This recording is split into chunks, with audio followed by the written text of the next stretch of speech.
So the Brompton company is releasing yet another gear innovation. They call it an invention. It's really just a combination of two things that they have already had, and it is an open admission that those expensive titanium bikes they have been selling for over a year now with the new four-gear system have been failures, not so much because of the frame. I think the frame is a good quality frame, but the four-speed gears they created to go with those bikes is just not satisfying most people. Those four gears are not very widely spaced apart, and all they give you is a kind of a mid-range gear set. It's not really the gear you want to use to achieve maximum speed. Certainly you cannot go faster than 20 miles an hour the way I have seen it. And when it comes to climbing, it's also lacking really low gears that would allow you to take on steep uphills. So what they have done is they have released this new system they call a 12 speed, which has that same very narrow 4-speed system, and they are combining it with the Sturmy Archer hub. The hub is an old, outdated hub. Sturmy Archer was going to be put out of business mostly by Shimano, possibly by some of the others. Years ago, Brompton bought the company, which was an honorable act, but they haven't really put enough money into it to really modernize it to match the competition. So now you have this new system which combines the disadvantages of the derailleur system with the disadvantage of the Sturmy Archer hub.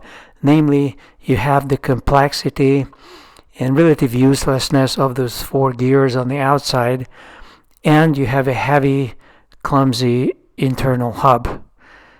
And as usual, this is not the right way to go, especially to launch something unnecessarily complex and this heavy to be attached to a titanium ultralight bicycle, or to be used with their electrics, which have a speed limit of 15 miles per hour.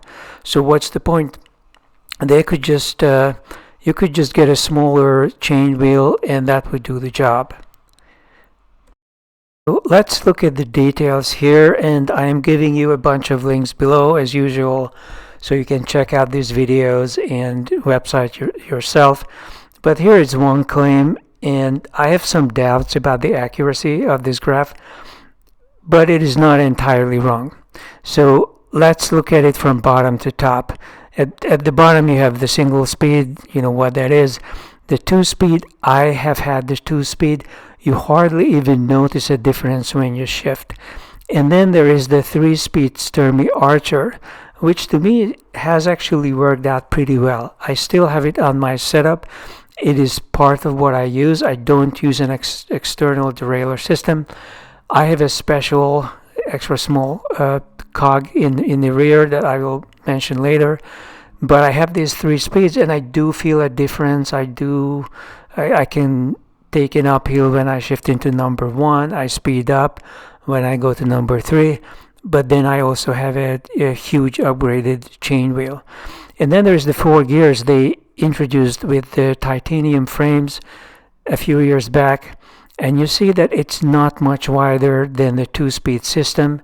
It is about half the range of what is officially claimed for the 6-speed, which is the top. When I bought my bicycle, it was originally that 6-speed internal hub system, 3 speeds inside and 2 speeds on the outside. So you're basically combining line 2 and 3 from the bottom up. And that's what I modified. For a bit more clarity on the 4-gear derailleur system that used to be their newest system, perhaps still is, it goes from 11.2, that's the fastest wheel, to 18. There isn't really much of a difference. I would prefer to switch straight from 11 to 18 and then to go to 24, go to 36. So this is a very narrow range. But compared to the 6-speed, the original 6-speed came with a 12-tooth cog. That was the smallest and fastest cog that you could get. I had to upgrade mine to get 11 tooth. So this was a good thing that they did. They made it faster with 11 tooth, but the chain wheel is still not, with a 50 tooth chain wheel, even with the 54, it's not going to give you much more than 20, maybe 22 miles an hour of speed pedaling like crazy. And here is what they have made out of that 4-gear derailleur system by attaching it to a 3-speed hub. You see that on the left side, number 1 in the Sturmey Archer hub is going to take the system from 30 to maybe 48. Number 2 is going to take it from 45 to 75. And number 3 would go all the way up to 120. A gear range of 120, well, first of all, gear inches mean the number of inches your bicycle travels when you turn the crank around 360 degrees. So one full turn on the crank is going to take the bicycle this far. And a gear inch range of 120 would be roughly on scale with a pretty good road bike. A pretty expensive road bike probably would not have much more speed than this. And on the uphill side, when you're taking uphills, you can go down to 30, which is also very nice. So if this is true, if their claim of a 400% range is true and it goes up to 120, then this could be a setup that would make the bike very fast or very capable on uphills. The thing is, this setup is going to add minimum an extra pound because of the heavy hub gear, and you're going to have to pay for installation and purchase of a gear set, which really should have come with your bike. This set is too heavy and, in my opinion, too complex to be added to a titanium bike that's supposed to be as light as possible and not heavy. In addition, it also adds extra complexity because now you have to deal with the heavy weight of the hub and the vulnerability of the external 4 gears in the derailleur system. This derailleur system is going to be exposed to the weather, unlike the hub, and so people seriously given to touring do not like derailleur systems. Touring people go for the best hub they can afford, an eternal hub gear system as wide as possible. The best of those obviously is the roll-off. It's very expensive, or there are the Shimano all-fine options as well. But there's another issue here, namely that all these gears are overlapping. There isn't that much of a difference between line 1 number 5 and line 2 number 4. Even line 1 number 3 and line 2 number 4 are not that different. So you have all these gears and wires and everything, and there are just too many gears. So it's redundant. They could have accomplished this much of a range with far fewer gears. I would say 7 or 8 gears would have accomplished the same thing. Adding this system for extra money to a titanium bike that you have already spent over $5,000 on, it doesn't make much sense. It's just more money, lots of money, and more weight and more complexity.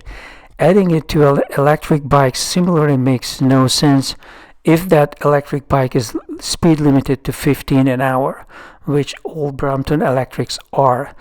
And I understand that you could use your muscles to pedal faster, but when you're riding a bicycle that weighs almost 40 pounds, once that electric assist suddenly stops at 15 miles an hour, it's going to be very hard for you to accelerate even beyond that, disregarding what kind of gears you have.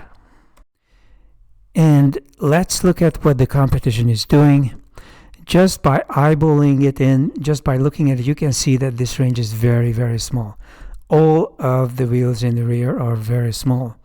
When you compare this to something like what Tern is doing, you can see how vastly different this cassette is. It actually goes down to a 10-tooth piece at the very bottom, that's the smallest, which requires a special custom-made hub. So that is something Brompton company could have done. After all, they want you to replace the wheel to install this new system, so they could have just designed a better cassette. It's the same 4-speed, and they could have gone down to 10. So you can see that, in fact, the largest one goes up to something like 42. That's the size of a smaller chain wheel that's available for the Brompton. The front, in this case, I believe is a 54, but we can, the rear is 10 to 42. And the front chain wheel is, I believe, a 50 or something like that, 54. It's a 52 actually. This is a 52 for the chain wheel, but you can easily upgrade that. You can add a 60 or you can reduce it if that's what you want to do. And here is the cassette in the rear. It goes down to as little as 10 and up as far as 42. I don't think 11 speeds are a good idea, because you just keep on shifting and it's a slow process and you're not changing that much. So they could have done this with half the number of wheels or even less. They could have done it with the 5-wheel cassette if they wanted to. So one of the things you could do would be obviously to change the cassette. If you have a titanium model, then especially you probably don't want to add a hub gear because it's just so much heavier. You would want to look around and see if you can get a cassette, or even to take apart a cassette and just take the wheels that you really want. I actually think the Brompton's 11 tooth can handle the job with a bigger chain wheel, but then you need the lightest gear to be pretty big, a 36 or even a 42. This one goes from 11 to 42. Here is another thing you can do, which I think is possibly the best. If you have a titanium thing, then I would say leave the 4 gears as they are and install a dual chain wheel in the front. This is a triple chain wheel. This is a rare installation, and I'm showing it just to prove to you that some people have installed even a triple chain wheel, which I think is an overkill. I mean, the tiniest one, look at this. It goes from the biggest to this tiny thing that's probably not even a 36. And you can install a shifter. It's not heavy. It's a lot lighter an option or solution than hub gear. And there are some really nice dual chain wheels available for the Brompton. This is really nice, and you get a 54 or a 33.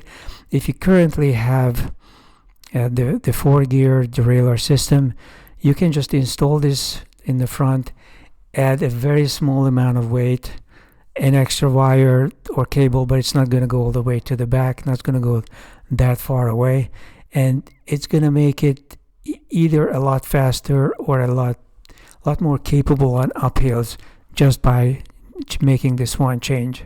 So I would prefer to do that. This is another thing that you can do if you only care about the speed. I wouldn't even care about changing the rear cassette, but just upgrading the chain wheel to 60 tooth, which you can actually do for not a lot of money. And this is what I have on my machine, which I will show you in another video. But going from a 50 or 52 to a 60 is gonna make a big difference. If you could pedal at 22 miles an hour with a 52 chain wheel, you might be able to get it up to close to 30 by moving up to a 60 tooth. And these chain wheels do exist on the market. I believe I paid $50 for mine from some Chinese source. I don't remember where I got it. Maybe Alibaba or eBay or something like that. But even Amazon might have some of these things. And it's not a custom installation, so in my case I had to add 2 pieces to the chain, going from 50 to 60. And my bike is built for speed. I can pedal at 35 miles an hour, which is probably about as much as you want on a small wheel bicycle. So these are, in my opinion, far cheaper, far lighter, and easier options for people to accomplish, especially if you invested in a titanium bike. Now, if you have an electric, you are not going to go faster than 15, because I know this, I have an electric myself. If the assist stops at a certain speed, that 40-pound bike is going to weigh down on you, like if you suddenly ended up in a mud puddle. You're not going to go that much faster. So what you could do, I would actually downsize the wheel. If you have a 50, I might go down to a 40 or even a 36, because you just want to be able to cover those 15 miles. Your top speed is going to be 15 an hour, so there is a steep uphill. You want to go really down and have a lot of spinning going on.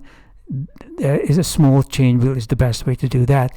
And even that small chain wheel, like a 40 or 30, 34 or 36, is going to take you, like this one, 33. Even this one is going to take you up to 15 miles an hour. So that's all I have to say about this latest stunt from the Brompton company. I love the frame. I have the frame. But as far as what they are doing with this frame, whether it's the electric system or this new gear system, I do not support. They should have or they should have made it optional to remove the speed limiter from their electric bike. That would have helped a lot. And they should have built a much better, much more capable derailleur system, rather than to try to combine it with the hub gear. This is it for the current video. If you haven't subscribed yet, please do so, and I'll be back soon enough.